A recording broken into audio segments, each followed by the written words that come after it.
Hello friends, welcome back. आपके अपने YouTube channel learn book classes में आपका स्वागत है। आई होप कि आप सभी लोग अच्छे होंगे और आप लोगों की तैयारी भी अच्छी चल रही होगी। तो आज की क्लास में हम लोग पढ़ेंगे ईवीएस और ईवीएस में पढ़ेंगे पेड़ पौधे और जीव जंतुओं के बारे में। तो इससे पहले पार्ट 1 में हम लोगों ने कुछ ऐसी चीज़ें के बारे में पढ़ा था पेड़ पौधे और जीव जंतुओं से, जो कि बहुत महत्वपूर्ण चीज़ थे। और आज जो हम लोग पढ़ेंगे तो कुछ ऐसे क्वेश्चन होंगे जो परीक्षा की दृष्टि से होंगे। एज टू एज आपको आपके परीक्षा में ऐसे क्वेश्चन देखने को मिल सकते हैं। ठीक है, तो आइए स्टार्ट करते हैं। देखिए, आज का जो पहला क्वेश्चन है कि गेहूं, धान और मक्के में पाई जाती है।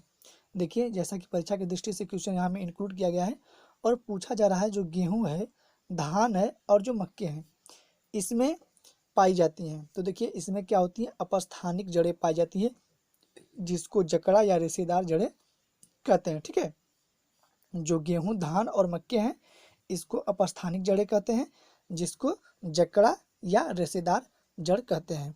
तो अगर पूछेगा आपसे कि गेहूं, धान, मक्का में कौन सी जड़ें पाई जाती हैं, तो आप बताएंगे कि अपस्थानिक जड़ें पाई जाती हैं, या कभी कभी जकड़ा या रेशेदार जड़ें दे दिया जाता है।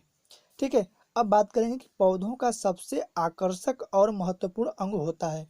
देखिए, जो पौधा है, आकर्षक की बात हो रही है और महत्वपूर्ण अंग की बात हो रही है। तो देखिए, आकर्षक तो फूल ही दिखते हैं, जिसको हम लोग पुष्प कहते हैं, और महत्वपूर्ण अंग इसलिए है क्योंकि पुष्प के बाद ही उसमें फल लगते हैं।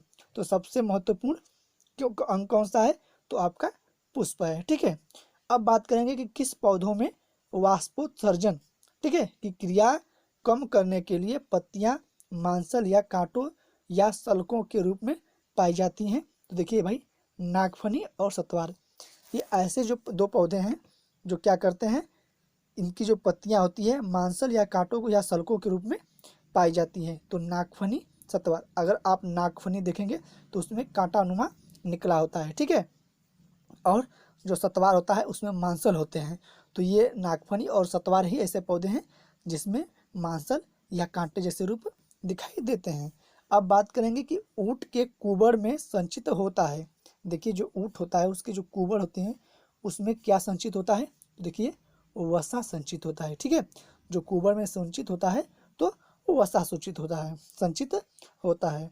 अब पोषक तत्वों से प्राप्त ऊर्जा को मापा जाता है। देखिए, जो पोषक तत्व होते हैं और उससे जो प्राप्त ऊर्जा होती है उसको कैलोरी में मापा जाता है। ये बहुत ही आसान सा क्वेश्चन है, लेकिन आसान है नहीं, आपके दिमाग से हट जाता है।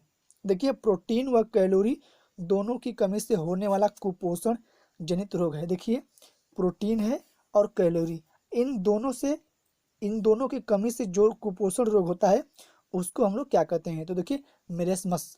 ठीक है, मेरेस्मस ये ऐसा है जो कि प्रोटीन और कैलोरी की कमी के कारण ये कुपोषण जनित रोग है और ये कुपोषण होता है। ठीक है, अब बात करेंगे पृथस्थ अंकुरण। ठीक है, पृथस्थ अंकुरण का गुण पाया जाता है, देखिए राइजोफोरा में। ठीक है, जो मैग्रोव पौधों में होते हैं। ठीक है, राइजोफोरा जो कि मैग्रोव पौधों में होते हैं, इसके कारण क्या होता है, पृथस्थ अंकुरण का गुण पाया जाता है। अब बात करें कि जो कि अनार का खाया जाने वाला भाग है। ठीक है, जो अनार होता है इसका खाया जाने वाला भाग क्या होता है, तो देखिए मांसल बीज चोल होता है, जो अंदर का होता है छोटा छोटा शंकुनाकार होता है, शंकुआकार टाइप होता है, थोड़ा सा चतुर्भुज टाइप भी होता है। ठीक है, तो उसको क्या बोलते हैं, मांसल और बीज चोल पूरा सहित उसको खाते हैं अनार का। अब बात करेंगे कि यीस्ट और हाइड्रा में जनन होता है। ठीक है, जो ये यीस्ट है और जो हाइड्रा है इसमें जनन कैसे होता है, तो देखिए मुकुलन द्वारा होता है। किसके द्वारा होता है, मुकुलन द्वारा होता है। ये बहुत ही इंपॉर्टेंट क्वेश्चन है कि यीस्ट और हाइड्रा में जनन होता है, तो भाई मुकुलन द्वारा जनन होता है। बात करेंगे शैवाल, कवक, मांस और फर्न में जनन होता है। देखिए, जो शैवाल होते हैं, कवक होते हैं, मांस होते हैं और फर्न होते हैं, इनमें देखिए बीजाणु द्वारा होता है और यीस्ट हाइड्रा में मुकुलन द्वारा जनन होता है। और बीजों के अंकुरण में कौन सा प्रकाश सबसे अधिक प्रभावी होता है, तो देखिए बीजाणु द्वारा क्या होता है, सबसे प्रभावी होता है। अब हम लोग बात करेंगे कुछ ऐसे सूक्ष्म जीव की जिनके उपयोग से कुछ चीज़ें बनाई जाती हैं। जैसे यीस्ट है, तो यीस्ट ये क्या एक सूक्ष्म जीव है और इसका उपयोग होता है ब्रेड बनाने में और पेस्ट्री उद्योग में, ठीक है। जो लैक्टोबैसिलस है, इसका प्रयोग होता है दूध से दही जमाने में। जो राइजोबियम है, इसका प्रयोग होता है नाइट्रोजन स्थिरीकरण में, ठीक है। लेमिनेरिया शैवाल है, इसका प्रयोग होता है आयोडीन बनाने में। एनाबिया नास्टाक है, तो नाइट्रोजन स्थिरीकरण में। और पेनिसिलियम है, तो इसका पेनिसिलियम बनाने में। तो ये कुछ सूक्ष्म जीव हैं और उनका उपयोग से ये चीज़ें बनाई जाती हैं। बहुत ही महत्वपूर्ण है, ठीक है। इसमें दो महत्वपूर्ण है, यीस्ट और लैक्टोबैसिलस, ठीक है। यही अक्सर आपके एग्जाम में पूछे जाते हैं। अब बात करेंगे कि 1943 में बंगाल में धान की फसल किस कवक के कारण नष्ट हुई और वहां पर अकाल पड़ा। देखिए 1943 में बंगाल में धान की फसल किस कवक की बात पूछी जा रही है कि कौन सा कवक था, उस कवक के कारण क्या हुई कि वहाँ की फसल नष्ट हो गई और वहाँ पर क्या हुआ, अकाल हुआ। तो देखिए हेलमिन्थोस्पोरिसियम ओराइजी, क्या है हेलमिन्थोसो, ठीक है, हेलमिन्थोस्पोरियम ओराइजी। ये ऐसी क्या है, ये एक क्या है कवक है जिसके कारण वहाँ की धान की फसल नष्ट हो गई और वहाँ पे अकाल पड़ा, ठीक है। अब बात करेंगे ज्वर नियंत्रण में आमतौर पर सबसे अधिक प्रयोग की जाने वाली औषधि क्या है। देखिए जब आपको बुखार होता है तो सबसे अधिक प्रयोग की जाने वाली औषधि क्या होती है, पैरासीटामोल। ये बहुत कॉमन सा क्वेश्चन है। अब बात करेंगे कि जीवाणुओं में लैंगिक जनन की खोज की थी। देखिए लैंडरबर्ग और टाटम ने, ठीक है। क्या जीवाणुओं में लैंगिक जनन की खोज किसने की थी, तो लैंडरबर्ग और टाटम ने। मनुष्य के आंत में पाया जाने वाला जीवाणु ई कोलाई होता है। जो मनुष्य की आंत होती है उसमें जो जीवाणु पाया जाता है उसको क्या बोलते हैं, ई कोलाई बोलते हैं। वनस्पति जगत के एम्फीबिया, ठीक है, जो वनस्पति जगत के क्या बोलते हैं, एम्फीबिया, ठीक है, इसको क्या बोलते हैं, ब्रायोफाइटा। क्या बोलते हैं, ब्रायोफाइटा। अब बात करेंगे कि बायोफाइटा है क्या। तो देखिए बायोफाइटा क्या है, स्फेगनम है, मांस है और मार्केंसिया है, ठीक है। स्फेगनम है, मांस है और मार्केंसिया है, क्या, ब्रायोफाइटा। देखिए नग्न बीज पौधे कहलाते हैं। देखिए जो नग्न बीज पौधे होते हैं इनको जिम्नोस्पर्म कहते हैं। क्या कहते हैं, जिम्नोस्पर्म कहते हैं। देखिए बहुत टफ क्वेश्चन है लेकिन ऐसे ही क्वेश्चन आपको देखने को मिलेंगे। अब बात करें कि नग्न बीज पौधे हैं, तो देखिए जो साइकस है और जो पाइनस है ये क्या है, नग्न बीज पौधे हैं। और नग्न बीज पौधे किसको कहते हैं, तो जिम्नोस्पर्म को क्या कहते हैं, नग्न बीज पौधे कहते हैं। अब हम लोग बात करेंगे कि सबसे बड़ा बीजांड पाया जाता है, तो देखिए साइकस में, ठीक है। सबसे बड़ा जो बीजांड होता है वो कहाँ पाया जाता है, तो आपके साइकस में पाया जाता है। जीवित जीवाश्म है, देखिए जीवित जीवाश्म कौन सा है, तो साइकस आपका है, गिंगो ब्राइलोबा है और सिक्युआ है, ठीक है। ये सब क्या है, ये जीवित जीवाश्म है। कैंसर के उपचार में आने वाली औषधि क्या है, टेक्साल है। ये टेक्साल ऐसी औषधि है जो कि कैंसर के उपचार में क्या प्रयोग की जाती है। कोरे लायड जड़ पाई जाती है साइकस में। देखिए कोरे लायड जड़ जो जड़ होती है वो ये साइकस में पाई जाती है। और क्रूसीफेरी कुल के उदाहरण है, देखिए सरसों, गोभी, राई, यह क्या है, क्रूसीफेरी कुल के उदाहरण है। देखिए कुकुरबिटेसी कुल के उदाहरण, देखिए कुकुरबिटेसी कुल के उदाहरण, तो कद्दू है, करेला है, खीरा है, तरबूज है और खरबूजा। ये क्या है, कुकुरबिटेसी कुल के उदाहरण है। देखिए यहाँ पे पूछा गया है रेसर पिन किसकी जड़ से प्राप्त होती है, तो क्या होती है, सर्पगंधा, जिसको रावुल्फिया सर्पेंटिना कहते हैं, ठीक है।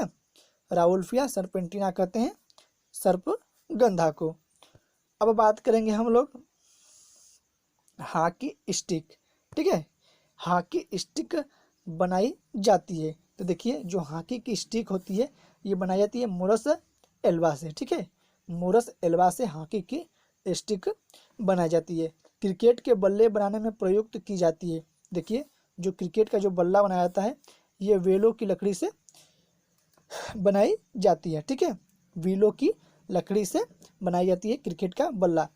प्रकाश संश्लेषण क्रिया का संपादित होता है सभी हरे पौधों में। ठीक है, जब आप क्या बोलते हैं 6CO2 और 12H2O को क्लोरोफिल की उपस्थिति में सूर्य का प्रकाश जब पड़ता है तो क्या होता है C6H12O6 अलग होता है और 6H2O अलग होता है और 6O2 और प्लस ऊर्जा बनता है।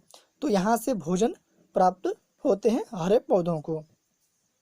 अब बात करेंगे कि प्रकाश संश्लेषण के लिए आवश्यक तत्व कौन कौन से हैं। तो देखिए भाई, यहाँ पे CO2 कार्बन डाइऑक्साइड जरूरी है, जल भी जरूरी है क्योंकि पानी का मिलावट किया गया है, यहाँ पे जल भी जरूरी है, सूर्य का प्रकाश की उपस्थिति में हुआ है, और पर्णहरिम जिसको क्लोरोफिल कहते हैं तो उसकी भी उपस्थिति है।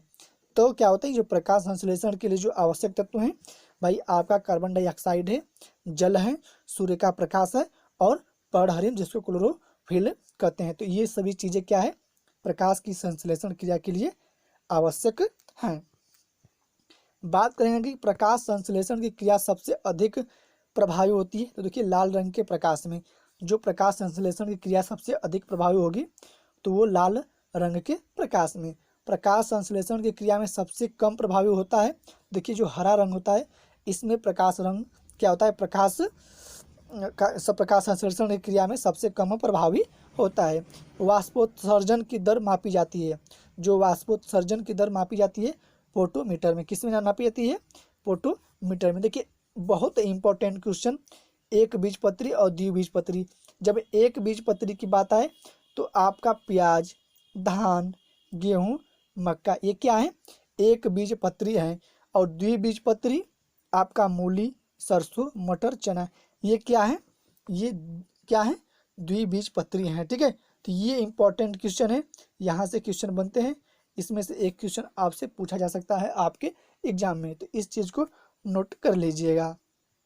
देखिए पौधों में खनिज लवणों का परिवहन होता है।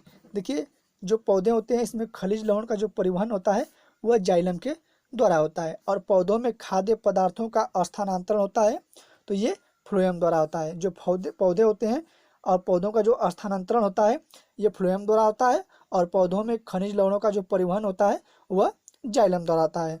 ठीक है, स्टोमेटा जिसको रंध्र कहते हैं ये पाए जाते हैं। तो देखिए जो रंध्र होते हैं ये पत्तियों की निचली सतह पर पाए जाते हैं। ठीक है, पत्तियों की निचली सतह पर। संसार का सबसे जो सर्वाधिक समस्याकारी जलीय खरपतवार जिसे बंगाल का आतंक भी कहते हैं वह कौन सा है, तो देखिए भाई जलकुंभी। ये क्या है, इसको बंगाल का आतंक कहते हैं, और ये बहुत ही समस्याकारी जलीय खरपतवार है जलकुंभी। ठीक है, अब हम लोग बात करेंगे पेचिश रोग का कारण। देखिए जो पेचिश रोग होता है इसका कारण क्या है, तो एंट अमीबा हिस्टोलिटिका है। ठीक है, एंट अमीबा हिस्टोलिटिका ये है क्या, यह है पेचिश रोग का कारण। सजीव एवं निर्जीव के बीच संयोजक कड़ी होती है उसको क्या कहते हैं, उसको हम लोग वायरस कहते हैं, जिसको विषाणु भी कहते हैं। ठीक है, पादप एवं जंतु के बीच संयोजक कड़ी को युग्लिना कहते हैं। बहुत ही महत्वपूर्ण क्वेश्चन है।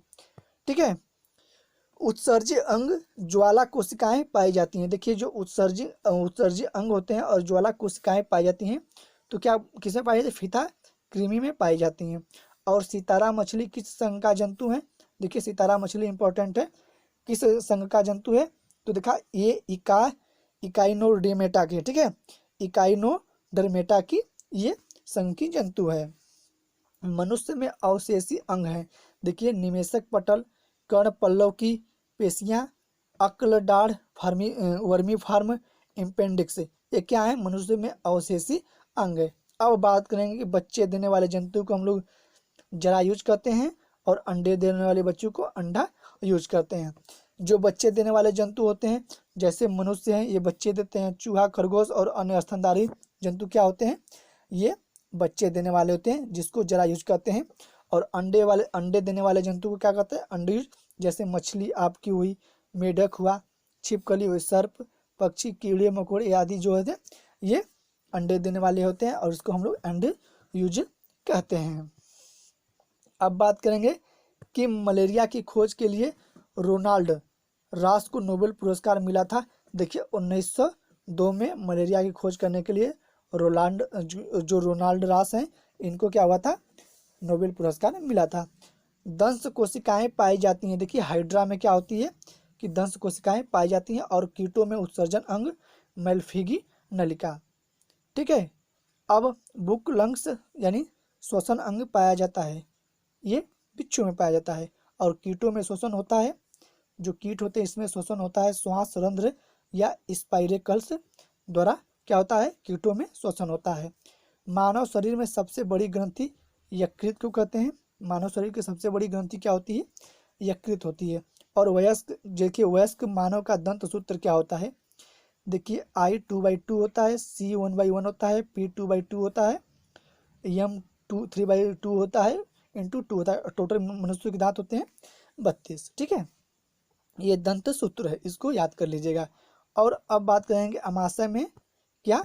अमाशय में HCI का कार्य होता है। देखिए भोजन में उपस्थित जीवाणुओं को नष्ट करना, जो HIC होता है, अमाशय में इसका कार्य होता है कि भोजन में उपस्थित जीवाणुओं को नष्ट करना। और पचे हुए भोजन का अवशोषण होता है क्या? रसांकुर द्वारा। जो पचे हुए भोजन का जो अवशोषण होता है वो रसांकुर द्वारा होता है।